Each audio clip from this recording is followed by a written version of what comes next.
Todavía no puedo creer que todo esto haya pasado en solo un mes. Hace apenas un mes David estaba recostado en nuestra habitación, sosteniendo mi mano, y ahora estoy parada en el umbral de mi propia casa y no se me permite entrar. Una semana después del funeral de David, su padre, Roberto, me llamó para anunciar: necesitamos hablar sobre los bienes raíces. No lo entiendes, Sara, no es tuyo. Cuando llegué a casa para recoger mis cosas para la primera noche sin él, la cerradura ya había sido cambiada. Ella me miraba no como una nuera, sino como un enchufe temporal en su mecanismo financiero perfectamente afinado. Tengo 35 años, y hasta hace poco, yo era simplemente Sara. Durante 8 años, fui la esposa de David. Él era mi mundo, mi ancla. Él construyó su empresa desde cero, una importante firma de tecnología llamada Innovatec, y lo hizo de manera brillante. Pero para su familia, los Montesinos, yo siempre fui algo así como un error en sus cálculos, una variable indeseable. David no provenía de una familia con dinero, su familia era el dinero, y dinero antiguo además. Su padre, Roberto, poseía una gran constructora y su madre, Leonor, se dedicaba a la filantropía, pero con una mirada que sugería que personalmente le estaba prestando dinero a los pobres de su propia cartera. Vivían en un suburbio de Madrid, en una mansión donde cada metro cuadrado gritaba de riqueza generacional intacta. Yo, por otro lado, crecí en una familia ordinaria y trabajé como enfermera hasta que David me convenció de renunciar para enfocarnos en nuestra vida juntos. Para Leonor, eso fue suficiente para condenarme. Su desprecio era silencioso pero constante, como un ruido de fondo que nunca se apagaba. En las cenas familiares, mientras Roberto discutía inversiones con David, Leonor se dirigía a mí con indirectas interminables y punzantes. Sara, eres tan práctica. Supongo que eso ayuda cuando no tienes, bueno, ya sabes, tradiciones familiares. Oh, esperamos que te des cuenta de que David es muy generoso, pero su éxito se debe en última instancia a nuestro apoyo, a nuestro nombre. Nunca me pidieron que firmara un acuerdo prenupcial. Roberto simplemente le dijo a David que la propiedad familiar debe permanecer en la familia, y en su mente ese era el final de la discusión.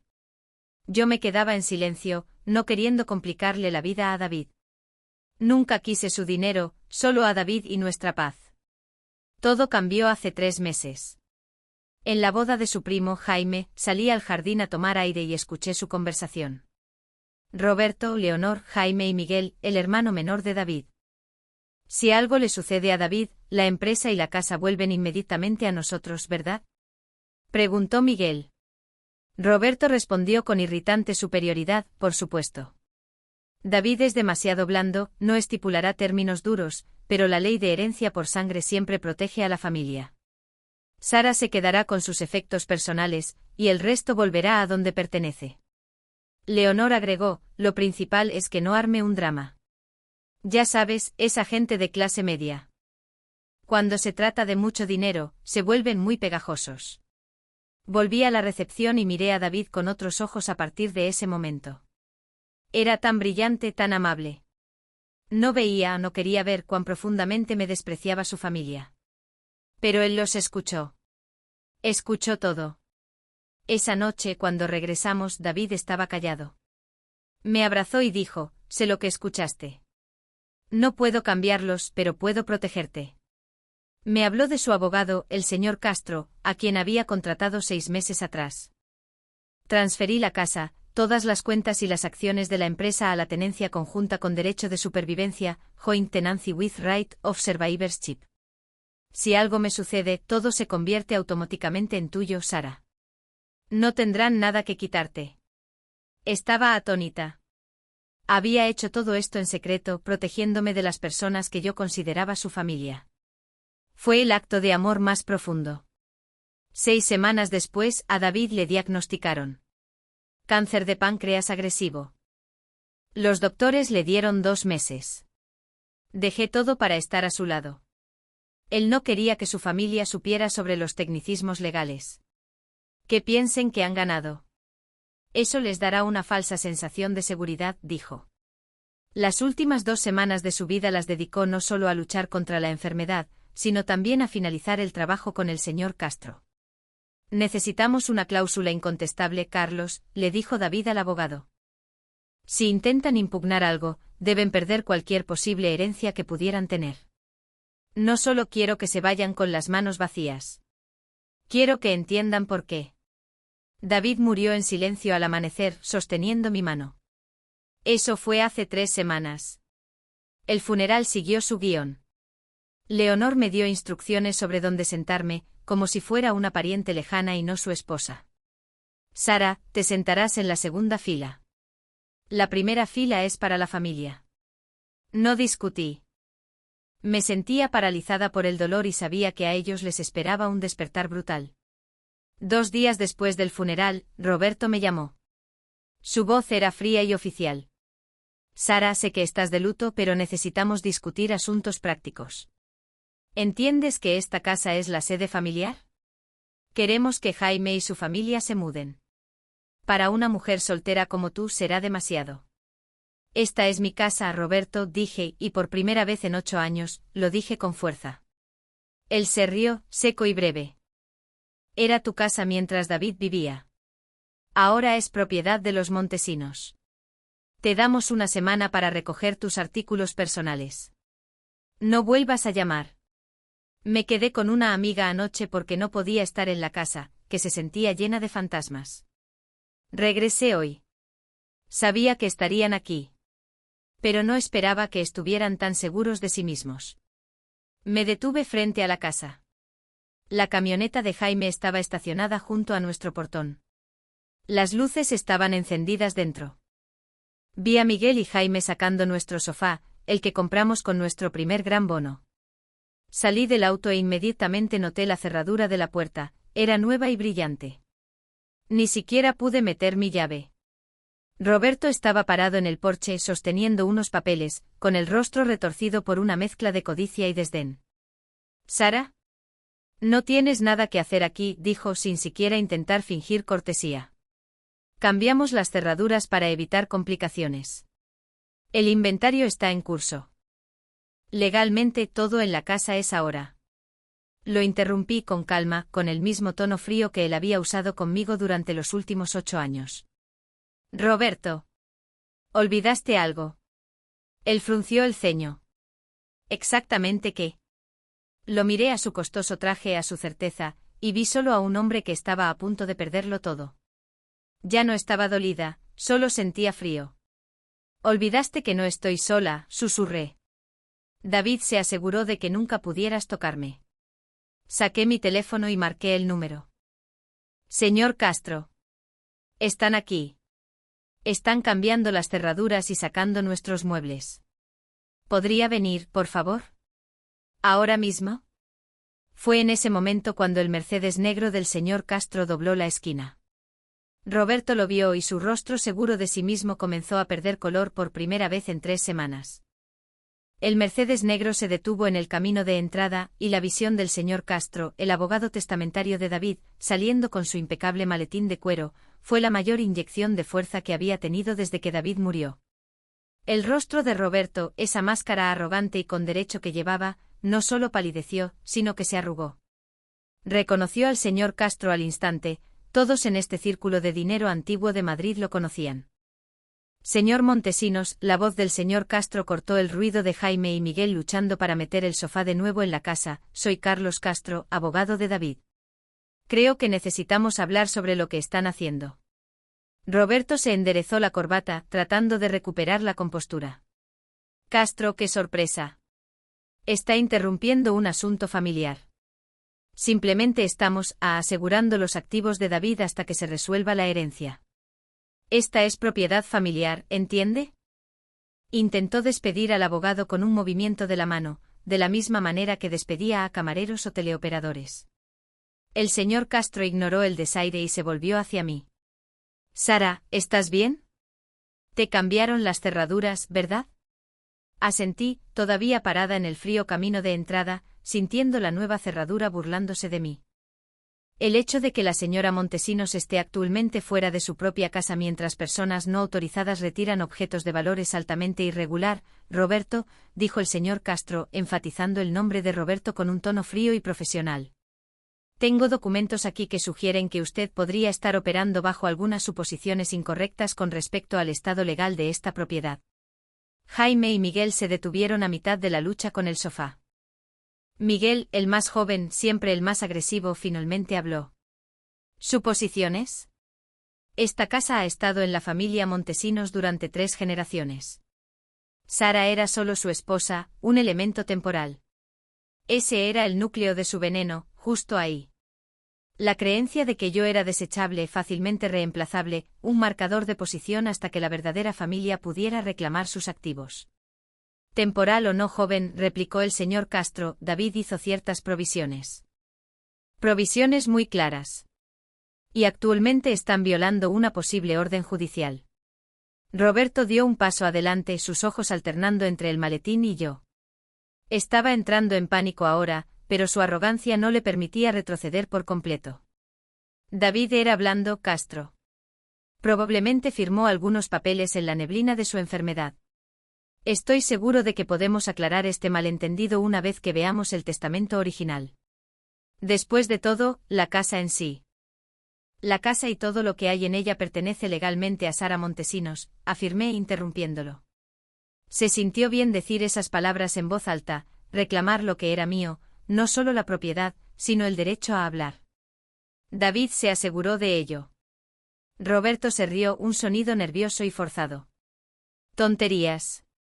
La ley favorece los lazos de sangre, Castro lo sabe. Está tratando de intimidarla, Sara. Esto es acoso. El señor Castro abrió su maletín, sin sacar el testamento todavía, sino una carpeta gruesa. Le aseguro que solo estoy aquí para prevenir una complicación legal mucho mayor para la familia Montesinos. Asesoré a David sobre estos asuntos durante meses. Sus deseos fueron extremadamente detallados. Pero podemos llevar esto a los tribunales, Roberto. Será público. Muy público. Y tendré que presentar pruebas sobre las circunstancias bajo las cuales usted cambió las cerraduras y comenzó a retirar muebles 3 semanas después del entierro de su hijo. La amenaza de la exposición pública, el mayor miedo del dinero antiguo y respetable, golpeó fuerte a Roberto. Miró a Jaime, quien solo se encogió de hombros, visiblemente derrotado. Vuelvan a meter el sofá, ustedes dos, espetó Roberto, de repente desinflado. Y pongan la nueva cerradura en la mesa. Nos reuniremos con usted, Castro. Mañana. En su oficina. Traiga la documentación. No podía concebir que David hubiera llegado a tales extremos. A sus ojos el amor de David por mí era un defecto encantador, no una estrategia defensiva calculada. Creían en su propia narrativa, yo era una cazafortunas y ellos eran los nobles protectores de su linaje. Se fueron cargando la camioneta de nuevo, el silencio de su humillación era más fuerte que todos sus gritos anteriores. Roberto ni siquiera me miró de nuevo. Simplemente se subió a su coche y se fue a toda velocidad, dejando la nueva cerradura patéticamente tirada en el felpudo de bienvenida. El señor Castro se quedó. Entramos. Nuestra casa se sentía violada, las habitaciones reorganizadas, mis cosas movidas descuidadamente. Los jugó a la perfección, Sara, dijo el señor Castro mientras nos sentábamos en la cocina. David era mucho más fuerte de lo que le daban crédito. Cuando vino a verme no solo estaba planeando una herencia, estaba planeando una defensa. Pasé el resto del día y la noche moviéndome por la casa, viendo los fantasmas de su arrogancia. Leonor no había estado aquí, pero yo sabía que estaba orquestando esto desde lejos, discutiendo la situación, con su socialités, confiada en mi inminente desalojo. 2 días después, comenzó la verdadera escalada. Aquí es donde la tensión emocional, ya delgada, se rompió. Yo estaba en la antigua oficina de Innovatec, la primera oficina real de David, la que guardaba por nostalgia. Me reunía con el director ejecutivo, el señor López, un hombre al que David había asesorado, para discutir la transición de mi nueva participación de propiedad. La empresa, que había sido la principal fuente de riqueza de David, ahora era completamente mía. Mientras salía, sonó mi teléfono. Era mi hermana, Marta. Sonaba aterrorizada. Sara, ¿dónde estás? Tienes que volver a casa ahora mismo. Marta, ¿qué pasa? Estoy en la oficina. Es Leonor. Vino a la casa con un camión de una empresa de mudanzas. Tiene guardias de seguridad, Sara. Dice que está aquí para recoger sus reliquias familiares y no se irá hasta que estén empacadas. Sentí la familiar y caliente oleada de traición mezclada con fría furia. Habían prometido esperar a la reunión, pero ya estaban rompiendo el acuerdo, probando mi determinación. No vieron mi victoria temporal como una razón para detenerse, la vieron como una razón para acelerar su ataque. La reunión con el señor Castro se suponía que era mañana.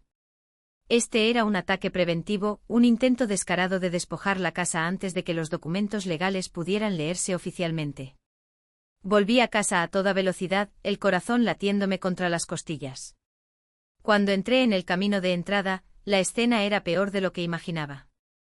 Leonor, vestida impecablemente, estaba dirigiendo a dos grandes hombres de seguridad uniformados que ya estaban sacando una alfombra persa antigua por la puerta principal.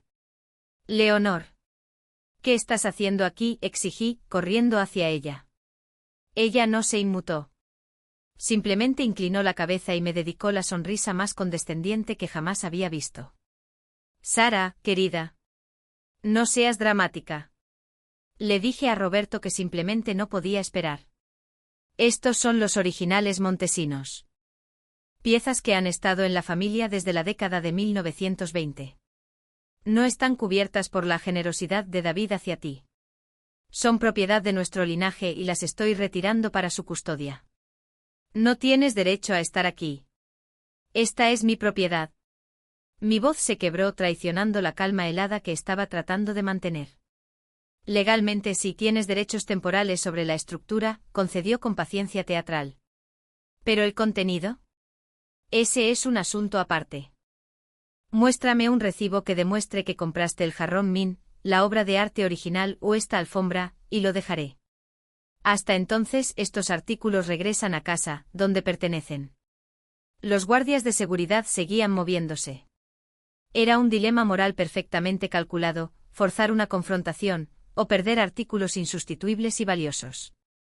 Yo sabía que esos artículos no eran solo por dinero, eran símbolos de la historia que ella creía que le daba derecho a todo.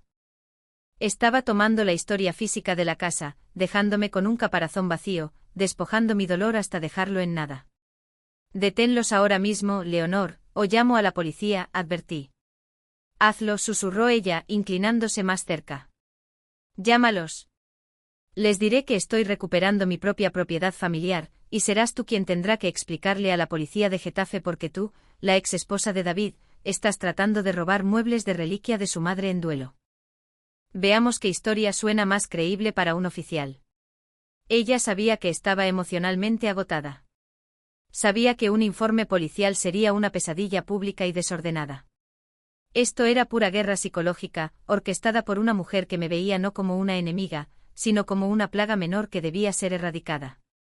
Miré a los guardias de seguridad cargando la hermosa y antigua alfombra persa, la alfombra en la que David y yo habíamos pasado horas acostados, leyendo juntos en su camión. Estaba impotente, momentáneamente paralizada por su certeza fría y absoluta. El segundo acto del ataque Montesinos había comenzado, y fue brutal. La audacia de Leonor en el camino de entrada era un tipo de violencia diferente a las frías amenazas legales de Roberto. Roberto operaba en el mundo corporativo de contratos e intimidación. Leonor usó apalancamiento social y esnobismo puro sin adulterar. Ella se quedó allí, regia e inmóvil, observando a sus matones contratados enrollar la alfombra persa que David y yo habíamos elegido en nuestra luna de miel. Esa alfombra fue el escenario de innumerables conversaciones nocturnas, el lugar donde trazamos la primera fase de Innovatec. Verla tratada como una pieza de chatarra rescatada, llevada por hombres a los que se les pagaba por no preocuparse, fue aplastante. No llamé a la policía. Leonor sabía que no lo haría. La idea de estar parada en mi propio camino de entrada, con un vestido negro apenas 3 semanas después del funeral de mi esposo, discutiendo con un oficial de policía sobre si un jarrón antiguo contaba como propiedad familiar o activo conyugal, mientras Leonor sorbía tranquilamente un té helado, era insoportable. La habría convertido en la víctima de una viuda histérica. Así jugaba ella. «Bien», dije, mi voz apenas un temblor. «Puedes llevarte tus reliquias, Leonor. Pero recuerda mis palabras, estás traspasando y te arrepentirás de haber puesto un pie en esta propiedad». Ella solo me dio esa mirada de lástima y distante, la que decía, estás tan por debajo de mí que ni siquiera escucho tus amenazas. Lleven toda la plata restante, chicos, instruyó a los guardias, ignorándome por completo. Y asegúrense de que el jarrón Min se manipule correctamente. Es el único que nos queda. Cuando terminaron, el comedor se sentía vacío, la sala de estar desnuda y con eco.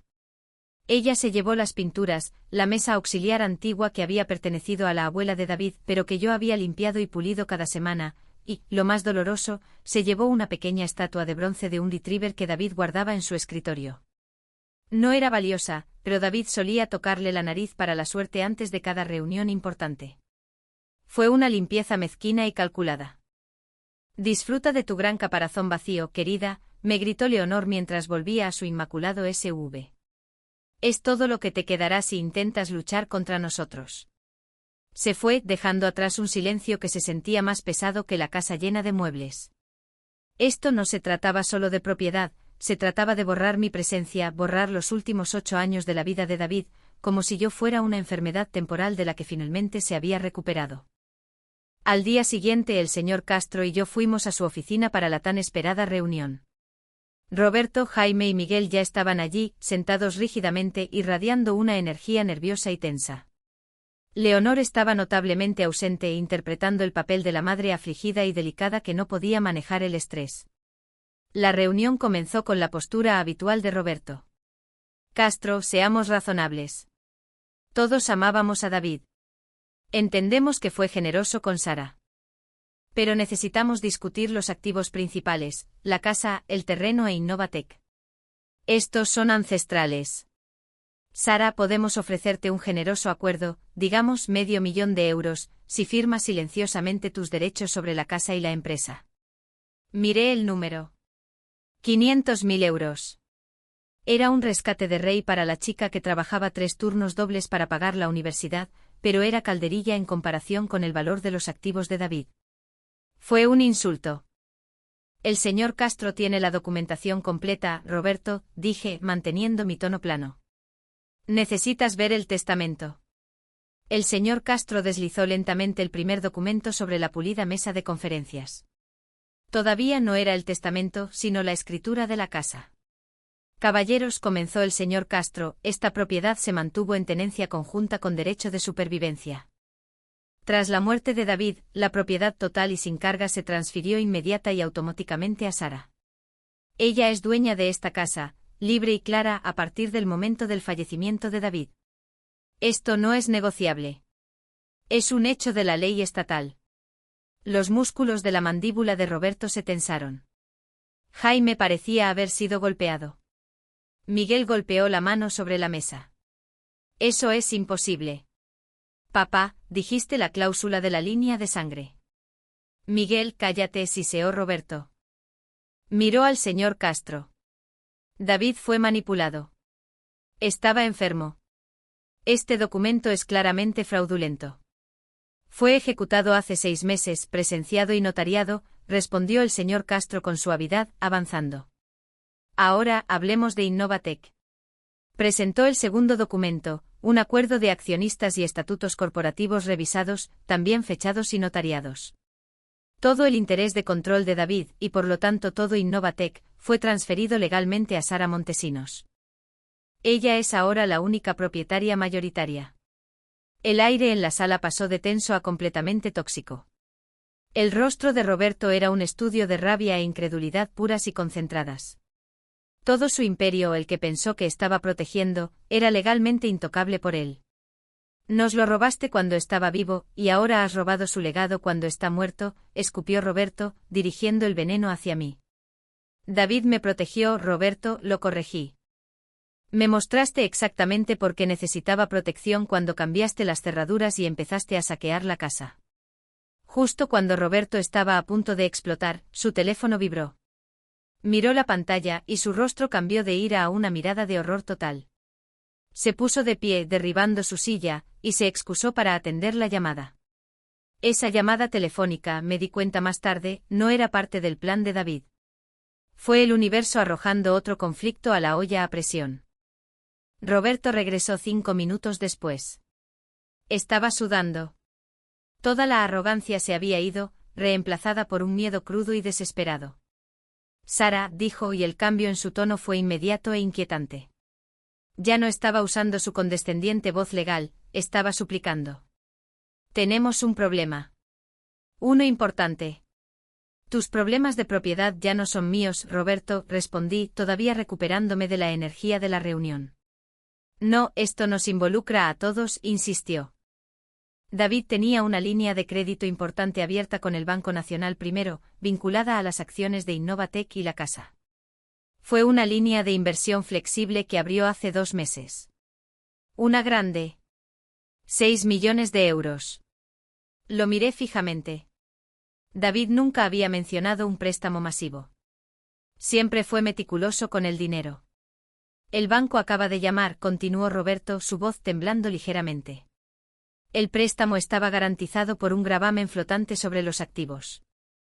Ahora que David ha fallecido y la propiedad ha cambiado técnicamente de manos, el banco está revisando los términos.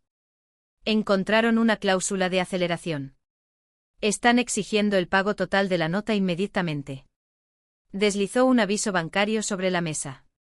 Mis ojos se centraron en el número 6000. 000,00 euro pagaderos en su totalidad dentro de 10 días. Si no puedes pagarlo, Sara, terminó Roberto inclinándose hacia adelante, de repente tratando de parecer un aliado, el banco hipotecará la casa y confiscará los activos de la empresa. Toda la propiedad que David te dio, se habrá ido. Y como la nueva propietaria legal, la deuda recae enteramente en ti. Mi corazón dio un vuelco. David me había protegido de su familia, pero ¿me había dejado con una deuda que me llevaría a la bancarrota? Miré al señor Castro, que ya tenía su teléfono fuera, marcando el número del banco. Esto no era solo una amenaza, era una bomba de tiempo financiera en marcha, y había aparecido justo cuando estaba a punto de reclamar mi victoria. Los montesinos habían perdido la batalla por la propiedad, pero la deuda secreta de David podría costarme todo de todos modos. Fue un giro brutal e inesperado que ató mi destino a los intereses desesperados de Roberto una vez más. El número fue un golpe en el estómago. 6000. 000 euro. 6 millones de euros, a pagar en 10 días. En el momento en que la voz aterrorizada de Roberto soltó ese número, todo cambió. No importaba que el señor Castro acabara de demostrar que yo era la dueña legal de la casa e Innovatec. No importaba que Roberto estuviera humillado. Todas las maniobras legales, el feroz acto final de protección de David, todo parecía frágil ahora, como un castillo de arena frente a una marea repentina. Los intentos mezquinos y celosos de la familia Montesinos de robar mi casa de repente parecieron menores en comparación con el peso puro y aplastante de esa deuda. Esto es imposible, logré decir, mirando el aviso bancario. El papel era crujiente y estéril, pero las implicaciones eran desordenadas y catastróficas. David era obsesivo con sus finanzas. Nunca sacaría un préstamo de ese tamaño sin decírmelo, y mucho menos uno garantizado contra todo lo que poseemos con una cláusula de aceleración. El señor Castro, siempre el profesional, ya estaba hablando por teléfono con su contacto en el Nacional Primero. Roberto, sin embargo, era una persona completamente diferente. La máscara del patriarca despectivo había desaparecido, reemplazada por el hombre de negocios desesperado y sudoroso. Tienes que creerme, Sara, no sabía sobre este préstamo, suplicó Roberto, el uso repentino de mi nombre de pila sonando discordantemente familiar y completamente falso. Pero escucha, podemos ayudarnos mutuamente. Somos familia, la familia de David. Si no puedes pagar esto en 10 días, el banco se queda con todo. La casa, la empresa, el terreno. Todo saldrá a subasta. Jaime y Miguel miraron a su padre, luego al aviso bancario, sus expresiones se transformaron lentamente de incredulidad a un sickening destello de esperanza renovada. Entonces aquí está mi propuesta, continuó Roberto, inclinándose sobre la mesa, su voz baja y urgente.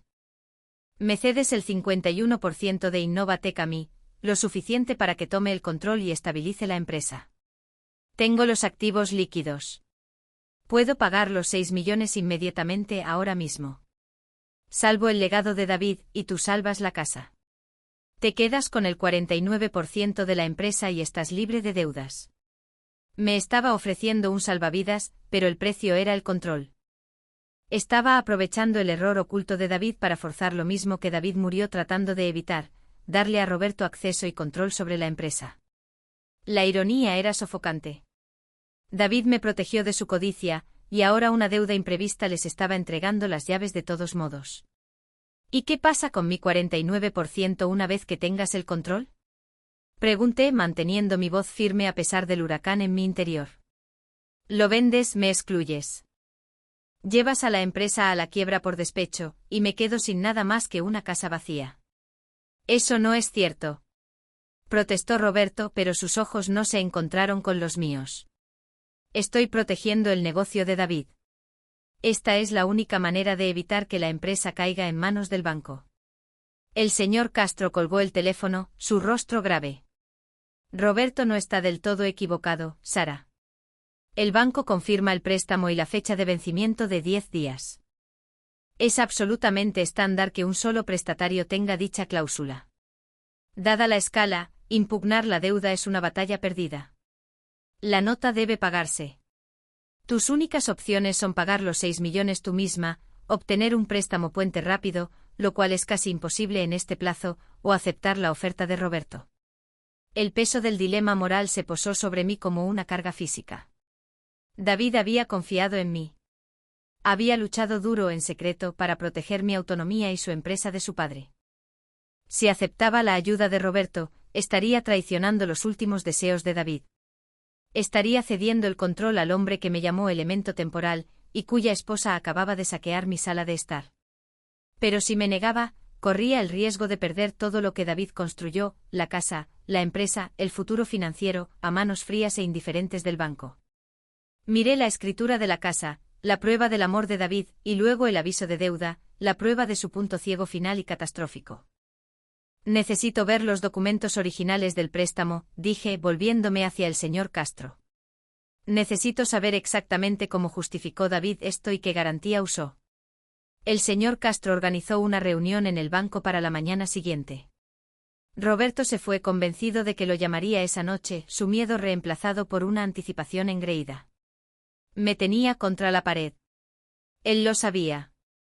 Esa noche estaba sentada sola en el comedor con Eco, tratando de procesar la enormidad del cuchillo de 6 millones de euros que colgaba sobre mi cabeza. Los espacios vacíos de Leonor se burlaban de mí, la pared desnuda donde había colgado el jarrón Min, el parche limpio del suelo donde había estado la alfombra persa. Estaba buscando en el estudio de David, buscando cualquier papel financiero extraviado, desesperada por una pista sobre el préstamo, cuando encontré un compartimento oculto en la parte trasera de su caja fuerte. No estaba lleno de efectivo o joyas, sino de un solo diario de cuero gastado. David no había usado un diario físico en años. Lo abrí. Estaba fechado a partir de hace 3 meses, justo después de que escuchamos a los Montesinos en la boda de Jaime. No era un diario, era un libro de contabilidad, registrando meticulosamente sus acciones legales y financieras finales. Mientras leía, mis manos comenzaron a temblar, y una comprensión me golpeó con la fuerza de una bola de demolición. Esto no se trataba solo de los 6 millones de euros, se trataba del giro final y definitivo que David había planeado. De hecho, había sacado el préstamo de 6 millones de euros hace 2 meses. El diario lo confirmó. Pero el propósito no era una inversión o una expansión de la empresa. La entrada fue escalofriantemente breve. Fondos del préstamo depositados en la cuenta número 447. Garantía, acciones de Innovatec y 100% de capital en la casa. Propósito, armamento. ¿Armamento? Pasé páginas frenéticamente deteniéndome en la entrada hecha solo 4 días antes de su muerte. Castro firmó hoy la disposición final. Creen que la deuda es una debilidad, una forma de volver a entrar. Ofrecerán el efectivo para salvar los activos y exigirán el control. Necesito que crean eso. Necesito que crean que cometí un error. Luego el diario detalló el paso crucial y oculto. David no solo había sacado el préstamo, inmediatamente había transferido los 6 millones de euros a un fideicomiso irrevocable establecido a mi nombre, un fideicomiso del que Roberto, como patriarca de la familia, no tenía absolutamente ningún conocimiento legal ni derecho a tocar. El fideicomiso se estableció específicamente para ser irrastreable por los montesinos y se estructuró para pagar cualquier deuda asociada a su muerte.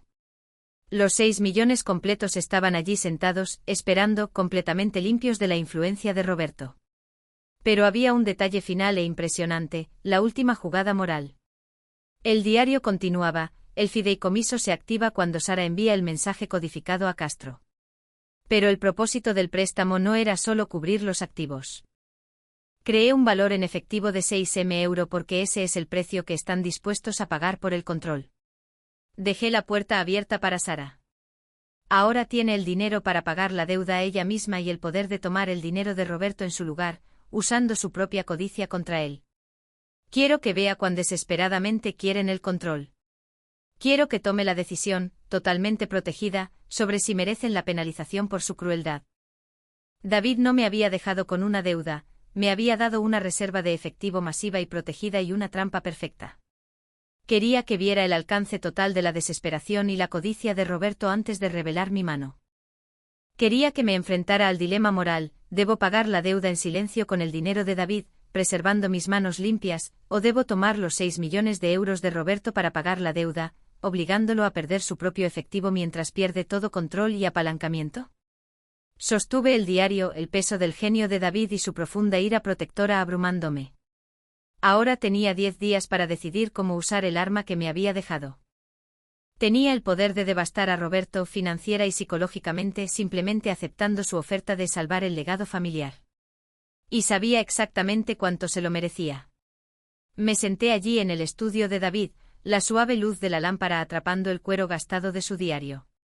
No era solo un libro de contabilidad, era un plan para la venganza, un testimonio de cuán profundamente había visto y entendido la crueldad de su propia familia. No había cometido un error. Había tendido una trampa perfecta de 6 millones de euros. El dilema moral me golpeó con la fuerza de un tsunami. Tenía la opción segura, enviar el código al señor Castro, pagar la deuda con el fondo fiduciario irrastreable que David había creado y salir limpia. Me quedaría con la casa, la empresa y mi integridad, habiendo luchado contra su codicia con una defensa silenciosa y legal. Pero luego estaba la otra opción, la que David había llamado armamento. Podría aceptar la oferta de Roberto, dejar que transfiriera sus propios 6 millones de euros para pagar la deuda, y luego, después de que hubiera firmado su efectivo, revelar el testamento y el hecho de que acababa de comprar el 51% de una empresa que nunca podría controlar. Estaría usando la propia codicia de Roberto contra él, obligándolo a sufrir una pérdida financiera masiva por sus años de desprecio y su intento de saquear mi casa. Miré el espacio vacío donde Leonor se había llevado la estatua de bronce de la suerte de David. Recordé la crueldad casual en la voz de Roberto cuando me dijo que la casa ya no era mía. Nunca me habían tratado como a una esposa, solo como un obstáculo. No me habían permitido la dignidad del dolor, habían comenzado su ataque inmediatamente después del entierro de David. David quería que yo eligiera. Me había dado protección y poder. Esencialmente había organizado una ejecución, y yo sostenía el gatillo. No dormí esa noche. Caminé por la casa, el residuo emocional del robo de Leonor mezclándose con la devastadora comprensión del sacrificio final de David. Había puesto tanta energía, su tiempo restante en esta intrincada defensa legal, no solo para asegurar los activos, sino para darme la satisfacción de la victoria. Por la mañana, mi elección fue cristalina. Tenían que pagar el precio por su certeza. Llamé a Roberto primero. Mi voz era tranquila, casi alegre. Roberto, he pensado en tu oferta. El plazo del banco es demasiado ajustado. No tengo tiempo para asegurar un préstamo puente. Acepto tus términos. Hubo una pausa, y luego pude escuchar el puro e inalterado triunfo en su voz. Sara, eso es inteligente. Muy inteligente. Salvaremos el legado de David juntos. Sonaba como un depredador que finalmente había acorralado a su presa. Necesito 2 cosas, Roberto, continué. Una, los 6 millones completos deben ser transferidos directamente al número de cuenta del Banco Nacional primero que figura en el aviso antes del mediodía de hoy. Yo confirmaré el pago. 2. Nos reuniremos en la oficina del señor Castro a las 2 de la tarde para firmar el contrato que transfiere la participación del 51%. Roberto accedió al instante, demasiado cegado por su inminente victoria, el control de Innovatec, como para preocuparse por el ajustado plazo. El día transcurrió con una eficiencia brutal. A las 11:30 de la mañana, el señor Castro llamó, su voz tensa. La transferencia está completa, Sara. Roberto Montesinos acaba de pagar 6.000.000 euro al banco. La deuda está saldada. Sentí una escalofriante falta de emoción. La casa y la empresa estaban a salvo. La primera parte del plan de David se había ejecutado. A las 2 de la tarde me reuní con Roberto, Jaime y Miguel en la oficina del señor Castro.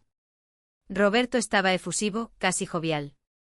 Puso el contrato sobre la mesa, el acuerdo que le daba el 51% de Innovatec.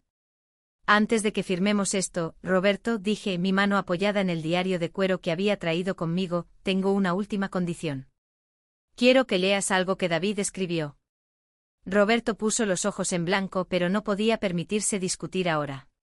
Bien, lo que sea. Apresúrate, Sara. El señor Castro deslizó un sobre grueso sobre la mesa de conferencias. Era la carta que David había escrito, la que detallaba 8 años de crueldad de su familia. La carta que acompañaba el testamento final y completo. Roberto tomó la carta, su ceño fruncido por la molestia.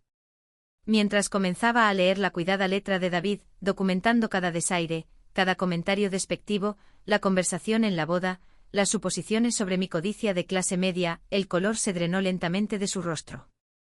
Jaime y Miguel se inclinaron sobre sus hombros, sus expresiones cambiando de impaciencia a horror abyecto. Cuando llegó al final, Roberto me miró con los ojos húmedos por una mezcla de traición y puro y concentrado shock. Él planeó esto, susurró Roberto. Todo. Lo hizo, confirmé poniéndome de pie. Vio exactamente quién eras, Roberto. Me llamaste un elemento temporal. Él trabajó durante años para asegurarse de que yo fuera permanente, protegida y poderosa. Saqué el testamento final de David. Los 6 millones que acabas de pagar para saldar la deuda eran innecesarios. David pagó esa deuda hace 2 semanas colocando la cantidad exacta en un fondo fiduciario, diseñado para ser liberado solo después de que su testamento fuera impugnado. Me protegió del banco y me protegió de ti. Roberto miró fijamente el testamento, luego el contrato que le daría el 51% de la empresa que tanto ansiaba. Y ahora la disposición final, declaré poniendo el testamento frente a él. Este testamento completo, que legalmente reemplaza la transferencia que estabas a punto de firmar, me deja el 100% de Innovatec, la casa y todos los activos restantes. Cada cosa. Jaime se abalanzó sobre el papel. Esto es fraudulento. Lo impugnaremos. Lean la letra pequeña, Jaime, interrumpió el señor Castro, su voz cortante y definitiva. Señaló un párrafo en la última página. La cláusula de no impugnación, no contest clause. Cualquier intento de impugnar este testamento, o cualquiera de las escrituras de propiedad precedentes, resulta en la pérdida automática de cualquier posible herencia o reclamo. Además, dado su intento de retirar propiedad de las instalaciones la semana pasada, tengo documentación aquí para acusarlos de robo. No impugnarán esto. No pueden permitírselo. Roberto se desplomó en su silla. Había invertido 6 millones de euros de su propio efectivo en una deuda que ya estaba pagada. Había sacrificado el dinero para obtener el control, solo para descubrir que el control que creía estar comprando había estado legalmente fuera de su alcance durante meses. Su legado familiar ahora era mío, comprado con el dinero de David y la propia codicia desesperada de Roberto. Miré a los hombres derrotados, viendo no enemigos, sino solo trajes vacíos que habían sido superados por un hombre que pensaban que era demasiado blando de corazón. Salí de la oficina sola, con el diario de cuero bajo el brazo. Nunca firmé el contrato de Roberto. Se vio obligado a aceptar que su pago de 6 millones de euros aseguró una deuda sobre una propiedad que no controlaba y nunca controlaría. No obtuvo nada más que el conocimiento amargo y público de que el acto final de su hijo fue un rechazo total y documentado de todo lo que él representaba. Regresé a mi casa, ahora completamente mía, libre de deudas y libre de su influencia. El vacío dejado por el mezquino robo de Leonor ya no se sentía como una herida, se sentía como un espacio para algo nuevo. Yo era una viuda de 35 años, única dueña de una empresa de tecnología multimillonaria, una mujer protegida por un amor que demostró ser más fuerte que una vida de malicia familiar. Todavía extraño a David a cada segundo. Pero a veces, cuando me siento en la tranquila sala de estar, mirando el lugar donde solía estar la fea mesa auxiliar antigua, me pregunto, ¿hizo David esto para protegerme, o lo hizo para castigarlos? La línea entre los dos era tan delgada que sospecho que su intención fue que la respuesta fuera ambas. Y eso, me doy cuenta, es lo que hace que su acto final de amor sea tan perfecta y bellamente trágico.